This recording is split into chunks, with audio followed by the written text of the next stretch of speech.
Actually சிலவங்க இருப்பாங்க, அவங்க எல்லாருக்கிட்டையும் சகஜமா எல்லாம் பேச மாட்டாங்க, நார்மலா இருப்பாங்க. நம்மளா பேச வாலண்டியரா ட்ரை பண்ணா கூட ஒரு லிமிட் தான், என்னன்னா என்ன அந்த மாதிரி பேசிட்டு விட்டுருவாங்க. இந்த மாதிரி ஒரு பர்சனை நம்ம ஃபர்ஸ்ட் டைம் மீட் பண்றோம்னா அவங்கள பத்தி நம்ம என்ன நினைப்போம்? என்ன நம்ம பேசவே இல்லை, ரொம்ப தான் அந்த மாதிரி அவங்கள நம்ம பேடா தான் இமேஜ் பண்ணுவோம்.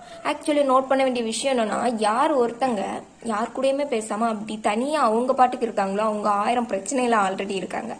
நம்ம பிரச்சனையா இருக்கும்போது அடுத்தவங்க லைஃப்ல என்ன நடக்குது, பக்கத்துல இருக்கவன் என்ன பண்றான், இந்த மாதிரிலாம் நோட் பண்ண நமக்கு தோணாது. நம்ம பிரச்சனையில தான் நம்ம மைண்ட் ஃபுல்லா இருக்கும். பட் நம்ம இதை பேடா திங்க் பண்றோம். ஆக்சுவலி நீங்களே எடுத்துக்கோங்க, நீங்க ரொம்ப ஃப்ரீயா இருக்கீங்கன்னா தான் பக்கத்துல இருக்கவங்கள்ட்ட ஜாலியா பேசுறதாகட்டும் இல்ல அவங்கள நோன்றதாகட்டும் ஏதோ ஒண்ணு பண்ணுவோம். பட் நீங்க ஒரு பிரச்சனையில இருக்கீங்க, அந்த டைம்ல நீங்க உங்க பிரச்சனையை பத்தி திங்க் பண்ணுவீங்களா, இல்ல அடுத்தவன் என்ன பண்றான் அவன் அப்படி இருக்கானே அந்த மாதிரி நீங்க திங்க் பண்ணுவீங்களா? அதுக்காக நம்ம லைஃப்ல பிரச்சனையே இல்லைங்கிறதுக்காக அடுத்தவங்க லைஃப்ல மூக்க நுழைச்சி அங்க பிரச்சனையை உண்டாக்கணும்னா அது நாளைக்கு நமக்கே தான் பிரச்சனையா வந்து முடியும். திங்க் பண்ணுங்க, உங்களுக்கு எப்படி?